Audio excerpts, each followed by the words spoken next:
In this week's Parsha, we read about the devastating consequence of Yaakov's anger. When Lavan was pursuing Yaakov and eventually confronts him, the pasuk reports, Vayichar leYaakov vayerev belavan. Yaakov grew angry and he fought with Lavan. The Orach Chaim explains that this is actually a cause and effect. The reason why Yaakov ended up fighting with Lavan was because he grew angry. But had he not grown angry, had he not lost his temper, even under these circumstances, he would not have fought with Lavan. The Medrash Bereshis explains that a consequence of this fight with Lavan was the death of Rachel, because at one point during this confrontation, Yaakov expressed himself and he said, "Im asher timtza es elokecha lo yichya." With whomever you will find your gods, the Trophim, that person shall not live. And of course, Rachel stole the Trophim. Yaakov didn't know. But this expression, this curse of Yaakov came true, and that's why Rachel ended up dying. Anger is an incredibly destructive force. It robs one of the thing that is most cherished to them. To Yaakov Avinu, the most cherished thing was Rachel, and therefore he lost Rachel. Rachel died. The Gemara in Psachim Daf Samach Vav reports to us that Kol Adam Shekoyas, any person that grows angry, Im Chacham Hu Chachmasa Mistalekas Mimenu, Im Navi Hu Nevuasa Mistalekas Mimenu. If a person is a Chacham, if a person is a wise person, and he grows angry, he loses his wisdom. If a person is a prophet and he grows angry, he loses his prophecy. The Gemara proceeds to prove this from both Moshe Rabbeinu and Elisha Navi. Moshe Rabbeinu grew angry with the Milchames after the Milchames Midyan, and therefore he forgot the halacha and he required somebody else to instruct the Jews about the halacha of how to kasher kelim that the Jews took during Milchames Midyan, the war against Midyan.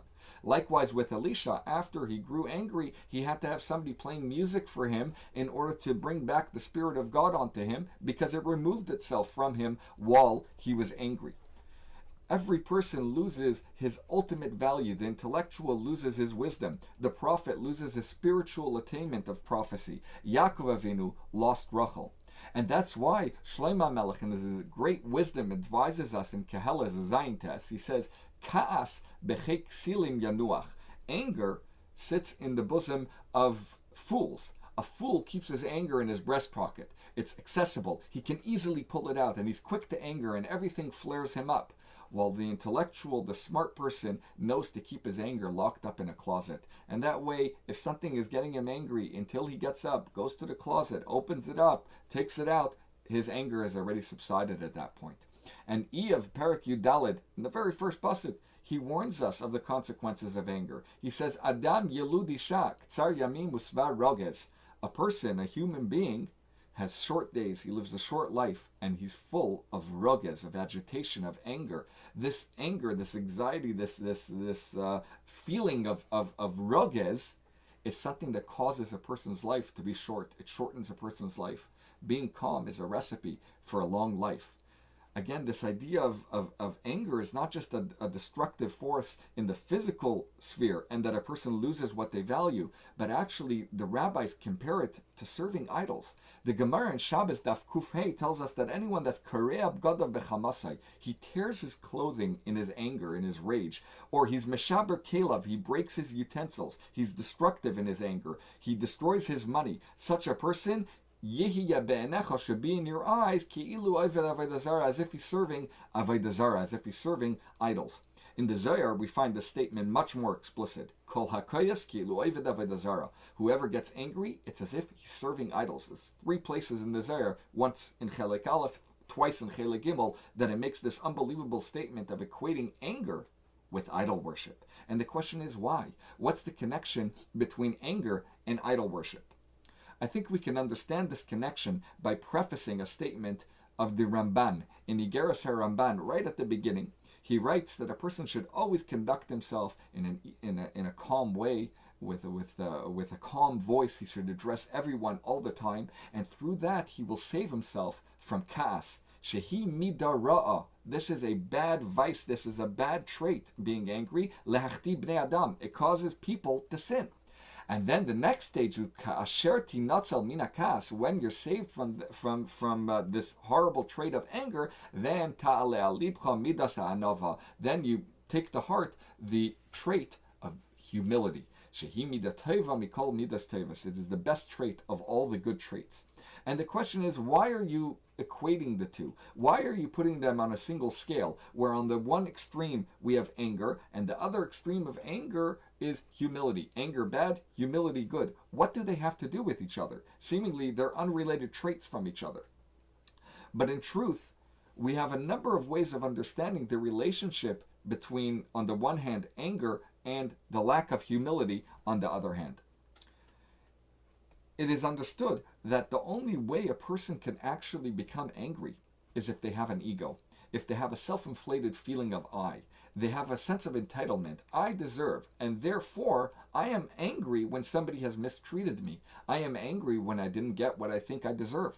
But if a person is truly humble, if a person really does not have any sense of entitlement, the person is never angry.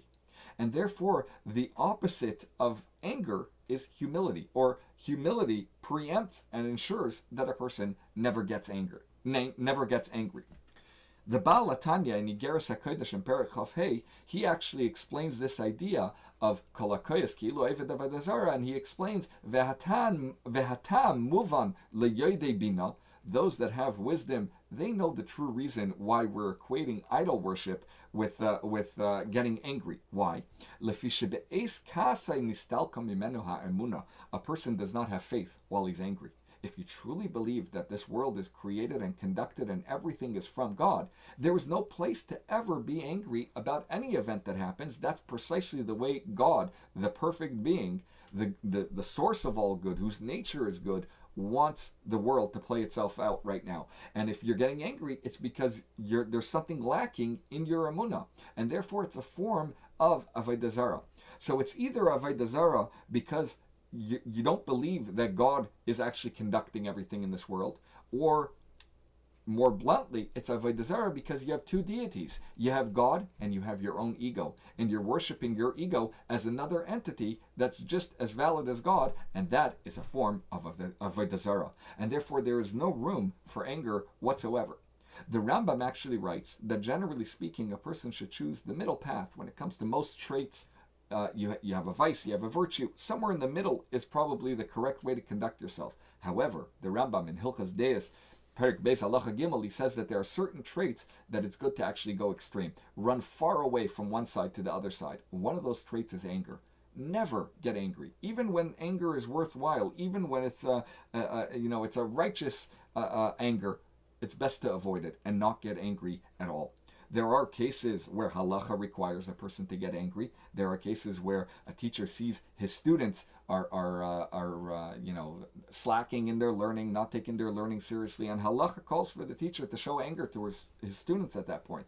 Or a parnas, a leader of the community, when he sees the community slacking in their mitzvahs, he has to show anger. But the Rambam says even then, the anger must be only a show, not actual internal anger. He's putting on a show to them in order to return them.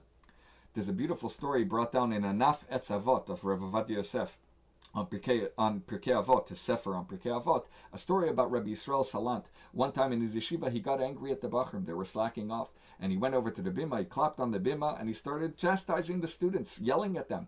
And every minute or so, he would run over to the bookcase and mumble something to himself. One of the Bachrim that had a little bit of a chutzpah edged the seat kind of over to the bookcase to hear what Rabbi Yisrael Salant was saying at the bookcase. And when he got there, he heard him saying, "Ka'as with the mouth, but not in the heart. Because anyone that gets angry, it's as if he serves idols." He was reminding himself to put on the show, this exact explicit teaching in the Rambam. It's only an external anger. It's not a true anger. There's no place for real anger.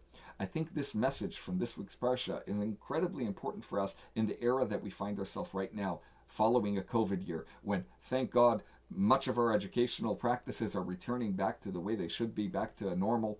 And it's very easy to find anger. It's easy for parents, for students, and for teachers to let their anger flare up easily. Parents are struggling with all the different regulations of COVID. Either the regulations are not enough or they're too much, and it's easy to get flared and to get angry about these issues. Students are struggling with different COVID regulations in the school. They're struggling with getting back in the habit and back in the practice of these long educational days of many, many classes, one after the other, of testing, of quizzes. It's very easy to get flared up and to get angry. Teachers are struggling with trying to catch students up back to where we think they should have been had they not had a COVID year affecting their education and so on. And it's easy for a teacher to also lose their temper and get angry. And it's an important reminder: anger has no place in our community. It is never an okay solution for what we're trying to achieve. Anger is incredibly destructive, and it's corrosive, and to a certain extent it's contagious. It spreads to other people.